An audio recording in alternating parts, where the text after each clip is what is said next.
Hey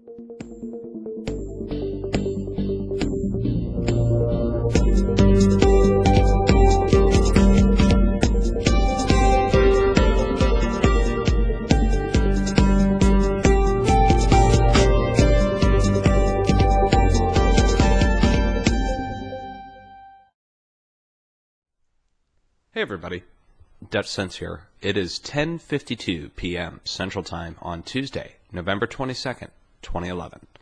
And we're looking at Earthquake 3D here. It's a 3D representation of the USGS feed over the last 14 days, and it'll give us basically a rough estimation of what's been occurring around the planet. And several other people have been talking about it, but I think it's important, and now is time to say it, that we need to prepare for another large earthquake.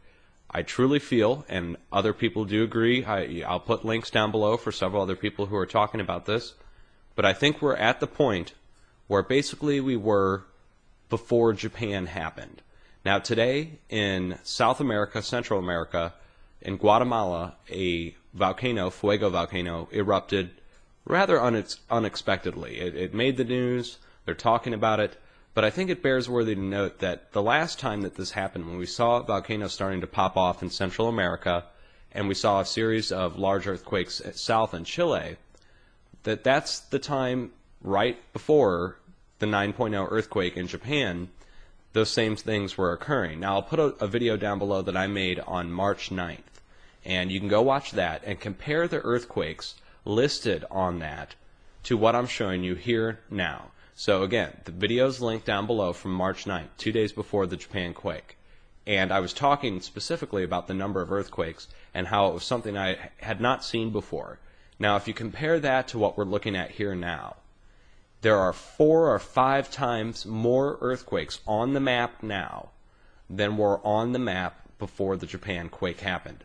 But they're happening and clustering in all the same spots, only greater. So South America, you're seeing these 6.0s, you're seeing the 5.0s go all the way up the plate. And let me turn down the rings here so it doesn't look so dramatic here. And it'll give you a better idea. Now you can see where these clusters are occurring. We're seeing Puerto Rico, you're seeing it right across over into Nicaragua, up into Mexico, and then south right along the edge of the plate, carrying on up into the Andes Mountains, as it has been doing in the past. But the cluster point is right here at the plate where the plate bends and at the southern point. Now you get further up, you have a noticeable lack of earthquakes in here at the southern tip of Central America, and then it picks back up here down in Mexico. I wouldn't be surprised if Mexico's volcano Popocatépetl, if I said that properly, will erupt again. Now it kicked off some ashes a few miles high, I think 4 or 5 days ago. That's another one you're going to have to keep an eye on. But I want to show you the United States here. Now you see the edge here. You see this line of earthquakes that extends down into Oklahoma, Arkansas, back up through Tennessee, Virginia, and up into Canada. Now this is the rough edge of the North American craton, and I've been talking about it for a long time. The craton is the unsubducted plate, the roughly unsubducted plate that has sat relatively unmoved for several 100 million years by scientist standards. And what I think we're seeing here is that the weak points along here, the spot in Oklahoma, the spot in Arkansas, most likely the spots in southern Missouri and in Tennessee, I haven't checked those two, but also the spot in Virginia, are all spots where they've dug down into the earth deep shafts. So the spot in Virginia, we're talking right next to a nuclear power plant that has deep shafts dug into the earth. In Arkansas, fracking field. In Oklahoma, fracking field. In Texas, which is not marked here, also fracking field. Let me see if I can turn this down. Fracking fields in Texas, and then also at the border of New Mexico and Colorado here. So that's a large number of areas to have earthquakes associated with man-made drilling. Now that's not what's causing the earthquake. I think that what's causing the earthquake is actually the plate being pushed. And of course at the spots where it's fractured, where they've already drilled down, it's going to give way first. Now let's zoom in here and take a look out west. Look at California. You see an open spot right here. It's really hard to see almost. I almost have to turn off the magnitudes.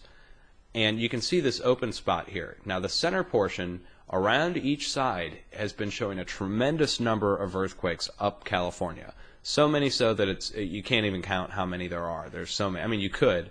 There's 3,000 roughly on this map, but we could sit here and look at them all day and try and name them off where they occurred. But you see this curve right here. It's coming up and curving back around through Yellowstone, back up through Idaho. It basically looks like a giant caldera for a volcano. Now, this is not going to erupt, but what this is the deformed edge of the craton. The craton itself, as I said, is up here to the north, and then the edge comes down, slopes down, and goes off into the ocean. Now, this deformed edge is bending, and as it's being pushed from the tremendous plate, the Pacific plate is pushing on our smaller plate here, and it's bending this. And of course, it's pushing the rest of it over to the east. Now, eventually, we'll start to see larger earthquakes off the coast at the mid-Atlantic ridge, and we are starting to see that. All the way up to the North Pole, you see how it's spilling over? It's literally connecting over, and the stress is building, and it's going to continue to build. And that's why I'm issuing this warning now. The warning is for anywhere around the Pacific Ring of Fire that's already experiencing clusters of earthquakes. So take a look. You're looking at New Zealand, north to Vanuatu, and then a break off, and then you get basically from Indonesia over to the Philippines, and then you get from Indochina all the way up through Japan, and then from Japan over to the Aleutian Islands. That would be the area where I'd say we'd most likely have another large earthquake. That's a huge area to watch. But when you look at the number of large quakes that have happened over the last 14 days, let me just turn this up here, 5.0 and greater. I mean, hardly any fall off the map there because there's so many. So when you see this, if you live in the area, have your earthquake plans ready. This is exactly the buildup that we had before Japan. United States, look at you. Over the last 14 days, where on the planet have we not had any 5.0 earthquakes? Okay? When there's a lack of earthquakes like that, that usually means the sign of a buildup. So watch the United States, 5.0 or greater, areas are already named, and that's, again, the edge of the craton. Anywhere where you see one of these earthquakes demarked, let me zoom back in here. So let me name the states. You're looking from southern Canada at Vancouver Island, British Columbia, south through Washington State,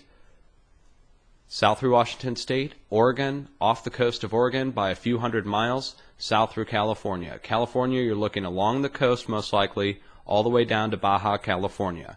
Anywhere along in here, top threat watch.